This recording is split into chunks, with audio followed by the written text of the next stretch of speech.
The land had gone dry for months. Crops withered, streams vanished. Even the hawks circled lower, confused by silence. Jack Rowley, a quiet cowboy with more scars than stories, lived alone on the edge of nowhere. Not because he wanted to, but because life had taught him that people bring more pain than peace. One evening, while riding back from a rusted-out watering hole, he spotted movement near the canyon rocks.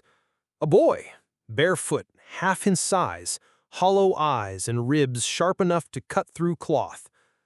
The child didn't speak, just stared, and fainted in Jack's shadow.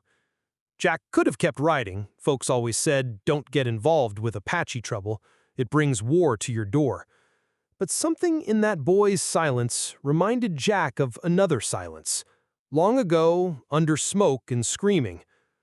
He lifted the child into his saddle, gave him water, and rode home. That night, the child slept in Jack's barn. By morning, he was gone, but Jack's gate was wide open. And across the horizon, like a wave of earth rising, stood warriors, towering, armed, silent. 200 Apache giants, and all of them were looking at Jack. The sun bled low over the dry land as Jack Raleigh rode in silence, his horse's hooves thudding dull against the parched earth. The world had turned to dust months ago, and everything that breathed had learned to do so quieter, slower, hungrier. Even the snakes no longer moved at midday. Jack wore the same shirt he'd patched 3 winters in a row, and carried a rifle that had killed more coyotes than men, though just barely. He didn't mind solitude. In fact, he'd come to prefer it. It didn't judge, it didn't demand answers, and it never betrayed. That evening, returning from a watering hole that was more ghost than water, Jack spotted something near the edge of the canyon rocks. At first, he thought it was a coyote, maybe a carcass, but then it shifted. Too slow for an animal, too still for a man. He reined in and approached, boots crunching the brittle grass. What lay before him was a child, maybe 8, maybe 10, thin as bone with dark, tangled hair and skin coated in dust. No shoes, no food, no sound, just eyes like obsidian, wide, hollow, watching. Then the boy collapsed. Jack stared for a long minute. This land taught men not to act fast. You move too quick, you get killed. But there was something in the boy's silence, something that reminded Jack of another time, another fire, another child, and the silence that followed. He dismounted slowly, lifted the boy like a sack of straw, and laid him across the saddle. The kid didn't weigh more than a sack of grain. As they rode home, the sky turned purple, and the wind picked up, whispering warnings through the mesquite. Jack didn't speak. He just glanced at the boy's face once, not for comfort, but for memory. At the ranch, he carried him into the barn, not the house. The house was too personal, but the barn was warm, dry, and safe. He laid the boy on a pile of hay, fetched a blanket, and opened a tin of beans, the last one he had. He left it beside the child, along with his own canteen. When morning came, Jack walked in with the first light to check on him, but the boy was gone. Tin empty, canteen drained, no sign of a struggle. Just one thing out of place. The front gate, which Jack always latched, was swinging wide open in the breeze. He stepped outside, squinting against the sun. Then he saw them. Across the ridge, lining the dirt road like statues carved from war, 200 Apache warriors, all of them giants, all of them silent, and all of them looking straight at him. He saved one child, but now 200 giants stood between him and the next sunrise. The morning came slow and thick, the kind where the air presses down like a wet blanket and the sun rises red as if warning of something unseen. Wes Carver stood on his porch with a mug of bitter coffee and the uneasy memory of the boy he'd found in the woods the night before. The child had eaten so fast he'd choked twice. Wes hadn't asked questions, just fed him, wrapped him in a spare wool blanket, and let him sleep in the corner of the barn where the hay was still dry. Now, with dawn bleeding over the hills, the boy was gone, but something was different. The fence had been repaired. Posts that were crooked yesterday stood upright. Tools he'd left scattered in the dirt were neatly lined along the barn wall. And carved into a fresh plank of wood nailed to the gate was a symbol, a crescent over two crossing arrows. Wes stared at it for a long time, coffee cooling in his hand. He knew that mark. It was Apache. Wes set the mug down and reached for his rifle. Not out of fear, not exactly. He'd seen enough to know fear didn't serve a man well in these parts. But respect, that was different. The kind of respect you had when walking through a canyon known for ambushes, or when your horse stopped short for no reason and you trusted its instinct over your own. All morning he waited, eyes flicking to the ridge that ran above his land. Nothing moved but wind and buzzards. The boy hadn't stolen anything, hadn't left tracks even. Like a shadow he'd come and gone, but the sign on the gate burned in Wes's mind like a brand. The Apache didn't mark things without meaning. By noon, Wes rode into town. He didn't say much, he never did, but he asked if anyone had seen a boy wandering alone. Thin, barefoot, black hair to his shoulders. The barkeep shook his head. The shopkeeper squinted like she wanted to say something, but didn't. A ranch hand named Doyle muttered, "Ain't safe bringing their kind around here," and spat near Wes's boot. Wes didn't respond, just stared at him until Doyle looked away. And he rode back. The wind was picking up, thunderheads gathering far out west. When he returned, he wasn't alone. The boy was back, but he wasn't hiding. He stood in front of the barn with his hands folded, head bowed, and behind him, on the far slope just before the tree line, stood 6 men. Tall, silent, painted faces, weapons sheathed but visible. Wes's horse stopped on its own, sensing what Wes already knew. These were not just any warriors. These were giants. Not for their height, though they towered, not for their bulk, though they bore muscle like carved stone, but for the way they held still, the way they watched, the way the land itself seemed to hush around them. The boy looked up and stepped forward. "You fed me," he said softly. "My brothers wanted to see the man who fed me." Wes dismounted slowly. His rifle remained on the saddle. He walked forward with empty hands. "I didn't do it to be seen," Wes said. The boy nodded. "That's why they came." The sun climbed slow over the canyon ridge, bleeding gold across the scrubland. Joe Carter stood on the edge of his porch, one hand braced on the railing, the other holding a chipped enamel mug. He hadn't slept. Not really. Not since the boy left. The image of that narrow frame and hollow eyes haunted him more than he wanted to admit. The kid couldn't have been more than 8 or 9, all ribs and silence, like a ghost wandered too far from the grave. But Joe had seen the way his hand trembled when he reached for bread. Hunger didn't lie. By midday, the wind shifted. It wasn't the usual dry gust that smelled of dirt and sage. This one was deeper, heavy, like something coming. The animals knew it first. The chickens huddled close in the coop. The dog whined and wouldn't leave the barn. Joe noticed the birds had gone quiet. He was hitching the mule when the dust rose on the ridge. First he thought it was a storm, too wide and fast to be a rider, but it didn't sound like wind. It sounded like thunder, rhythmic, measured, hooves, dozens, maybe more. Joe's jaw clenched as he stepped forward, hand brushing the old Winchester by the door. But when the figures crested the hill, he froze. They came in silence. Not a war cry among them, just rows and rows of mounted Apache warriors, 200, maybe more, every one of them tall, broad. Some wore war paint, some simple leather, but they all bore weapons, bows, rifles, tomahawks. And at their front rode one unlike any Joe had seen, a giant of a man, taller even than Joe himself. His horse barely contained his size. His face was unreadable, but his eyes were clear. Joe didn't move, didn't raise his gun. Something deeper than fear rooted him in place, a calm, like when you see lightning touch ground miles off and just know it's not meant for you. The riders stopped in perfect unison before his fence line. Dust settled. Silence held. Then the boy appeared again, this time riding with the giant, perched behind him like a bundle of bone and skin swaddled in pride. He looked better, fed, cleaner, alive. The boy pointed, said something in Apache. The giant dismounted. He approached alone, each step heavy, deliberate. Joe felt his throat tighten, but he held the giant's gaze. When they stood just feet apart, the Apache warrior extended a hand, not to take, but to offer. A carved totem, no longer than a finger, symbol of honor, of debt, of kinship.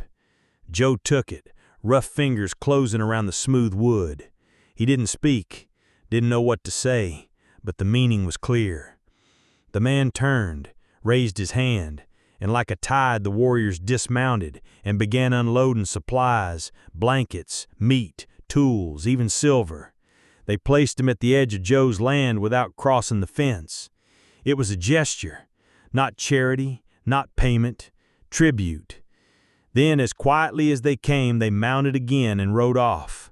The boy lingered last. He looked back once, met Joe's eyes and gave a small nod, not of thanks, but of recognition. When they were gone, Joe looked down at the totem, a bear carved in mid-roar. He didn't know the stories behind it, but he understood enough. He was no longer just a cowboy. He was remembered. When the sheriff came riding hard into Joe's land the next morning, it wasn't with questions, it was with warnings. The storm had passed, but it left behind a sky heavy with silence and a land soaked with unease.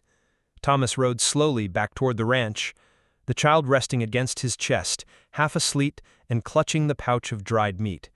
The rain had turned the road into a muddy scar, and his horse, Cooper, moved with deliberate care.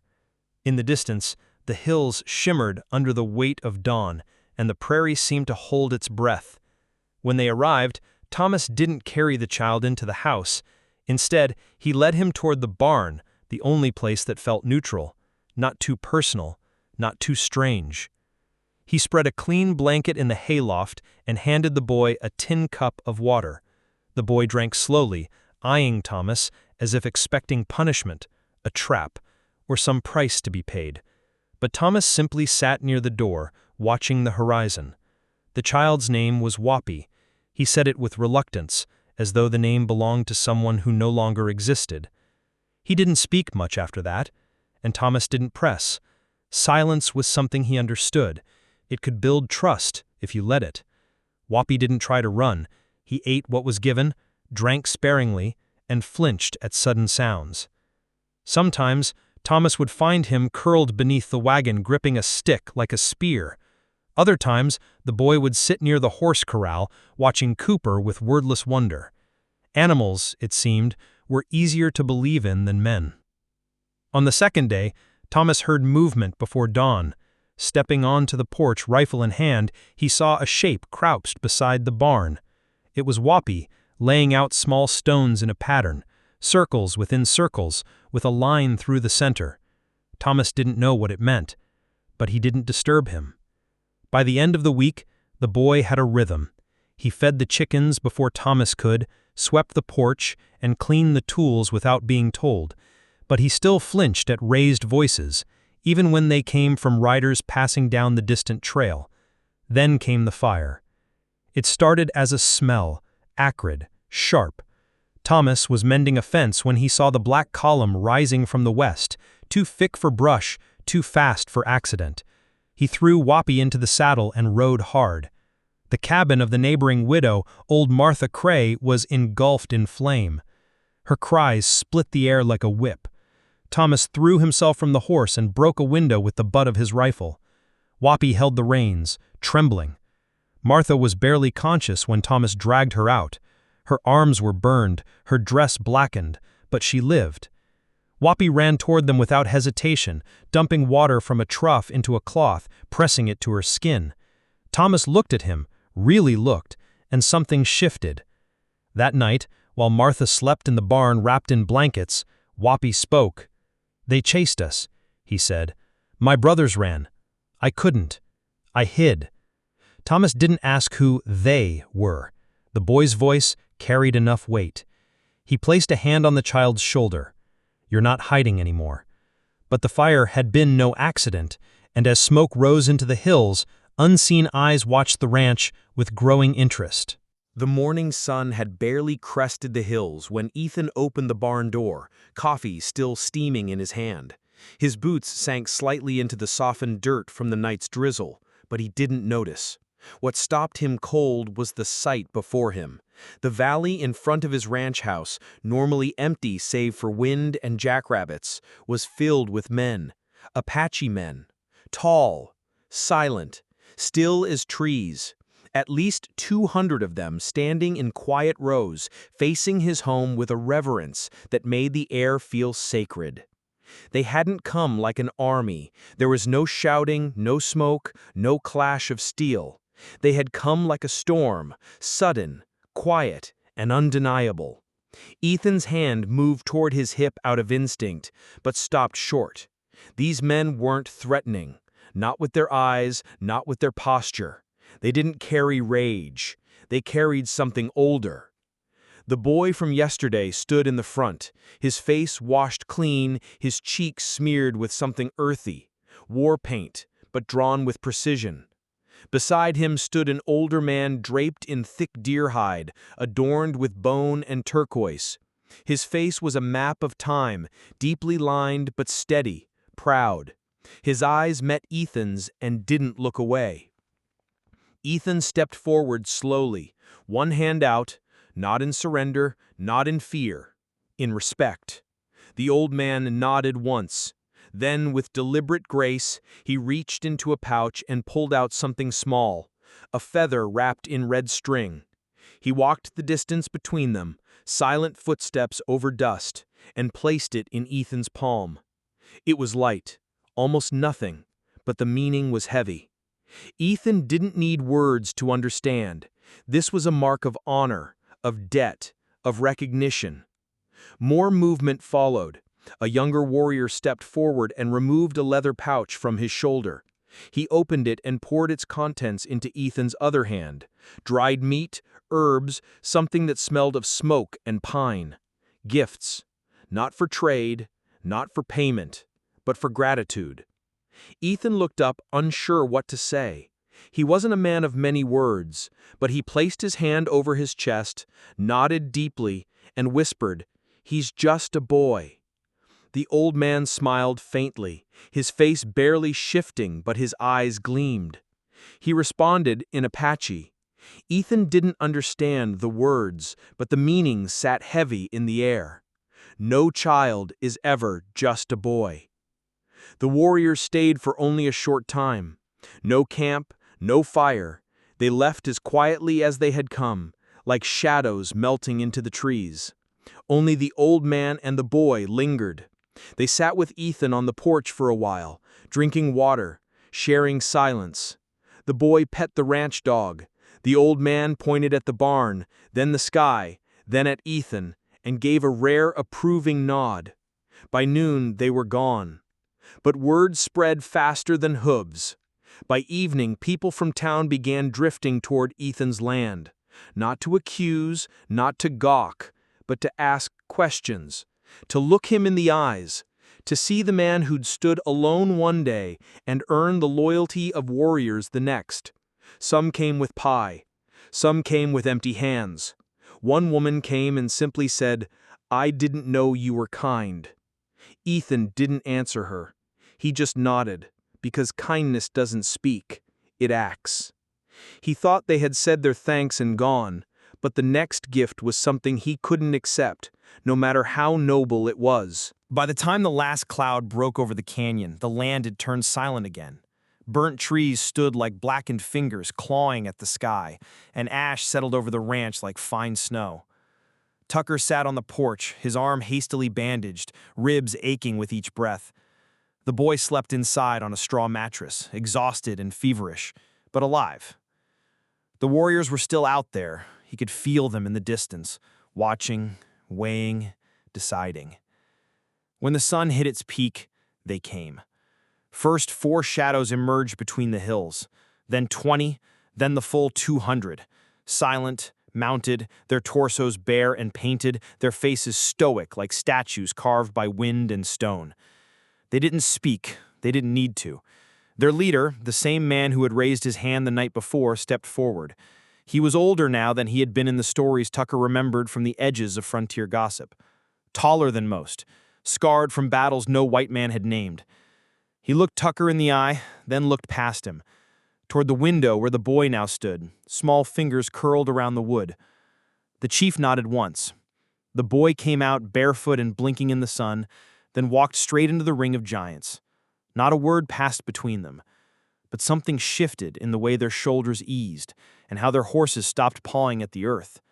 One of the warriors dismounted and kneeled before the child, placing a woven sash across his shoulders, the color of earth and fire. Then the boy turned, walked back, and climbed into Tucker's lap. It was the only answer needed. The chief finally spoke, voice deep and deliberate. "You didn't keep him. You gave him a home." Tucker didn't answer, just nodded. The men around the chief dismounted now, not in threat, but in reverence. One by one they approached the porch. Some touched the boy's shoulder, others left carved trinkets at Tucker's feet. A wooden bird, a stone bear, a small pipe. They were not payment. They were markers of trust, of peace. By dusk, only the wind remained. Later that night, as Tucker lay beside the fire, the boy curled against his good side. He finally allowed the tears to come, not from pain, but from relief. He had expected blood. Instead, he had earned brothers. And though he still lived alone in that wide stretch of nowhere, something told him he wouldn't be alone for long. The next spring, when the cavalry came looking for Apache blood, Tucker stood in their path, and behind him, 200 giants rose from the trees.